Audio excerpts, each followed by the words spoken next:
Hey everybody, welcome to Kimmel's Irish Pub. Time for another movie review. Tonight's movie is Next Goal Wins. It's about an famous, or infamous, terrible soccer Samoan team that I guess played in 2001 in a match and lost 31-0. So it's that story. 6.6 on IMDb, 7,483 people. Michael Fassbender's in it, and I don't know if anybody else. I'm sure there are a bunch of Samoans. Elisabeth Moss is a name I recognize. And that's about it. I bet you a lot of these people. Oh, Luke Hemsworth. So anyway, I'm excited. Could be good. Let's see. It's an hour and 44 minutes long. So stick around. I'll let you know what I think.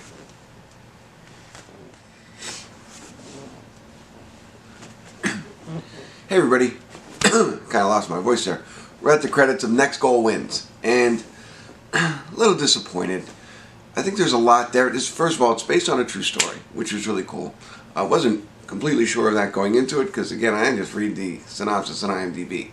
But what I like in a movie about true life is the words at the end telling you what happened since then, and maybe some pictures. They show some video and of the actual players, the coach, and whatever, the head of the league and stuff like that. So that was cool. I really liked that. I thought that was cool. Now that you know a little bit more and know that it was based on a true story. But so it is about. Oh, Will Arnett's in it. That's one other thing. Well, I know I mentioned Luke Hemsworth, very small role, like really not at all. But he has a bigger role. Will Arnett. So I think what was missing for me was the connection to the players, right? In movies like this where a coach is going to come in essentially and where the team is down and the coach is kind of down and they have to build up together, they usually in movies build the relationship, the connection between the coach and the player. And, that's how they all rise together and hopefully accomplish what, we want them to.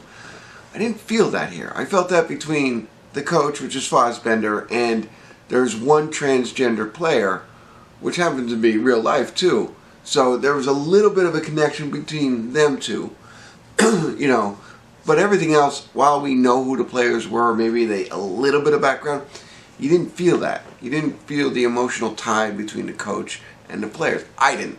I shouldn't say you didn't. I didn't. Except for the one player. And that's fine, but I think they could have done it with a couple of others. It makes that moment, what we're all expecting, maybe it's a locker room speech or, when he says something or something, it makes you feel, you're believable and more invested in what the outcome's going to be. I didn't get that here. I felt like, and I get it, a lot of the focus is on the coach itself by Fassbender's character. He comes in as a kind of a broken coach. He's got to coach the team up, and then, so it's a lot of individual focus just on him, not so much the team. Even though he is coaching a team, the theory is they lost, or I think in real life they lost to Australia 31-0 in 2001. So this takes place in 10 years later, 2011. And they still haven't scored a goal since that time, or of course won a game. So the kind of bad news bears type story. So that's it. He's got to come in, build them up, and hopefully score a goal, maybe win a game. I don't know. Maybe take them to the championship. We have no idea, right? But I wanted that connection between the players and the coach, and I didn't get it there. So I really didn't care, and I felt, and I don't know how true to life this is with this coach and this team, but he was just giving up at every chance that he got. You know what I mean? So I don't know, that kind of struck me the wrong way.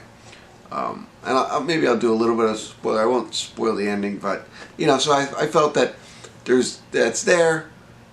They didn't suck me in. That's really the bottom line. I thought Fassbender looked odd, but I get it now seeing the guy at the end, the actual coach, to really try to make him look like him, but he just kind of looked odd to me in that.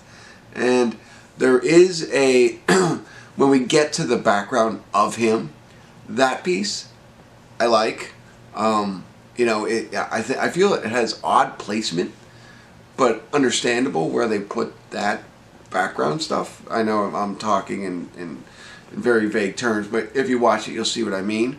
It kind of gives you more depth in his character much later in the film.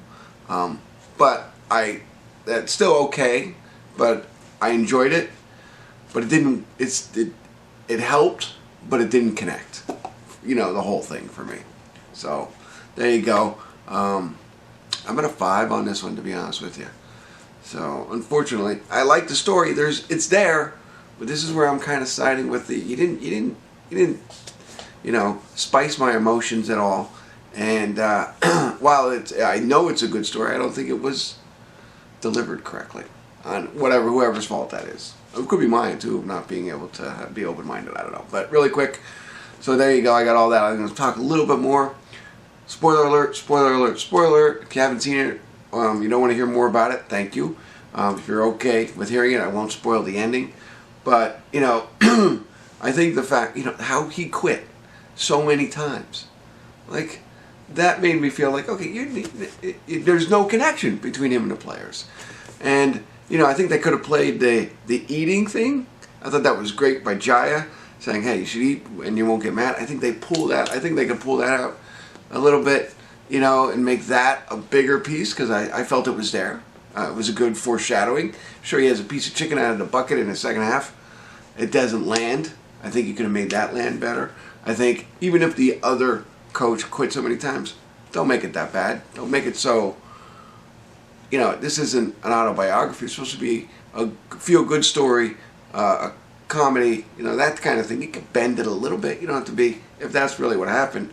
And I think it would have been better in that case. And I think getting a little bit more depth about him earlier would have been more helpful, rather than he's just getting fired from all his coaching job and his wife has left him, is separated while seeing another guy right in front of him. You know what I mean? So that's it. And you'll see what I mean if you do watch it. So there you go. That's what I got for you. I don't know if I was helpful. If you stuck around for the extra spoiler stuff, thanks. I appreciate it. And thanks for tuning in. Kimmel's Irish Pub.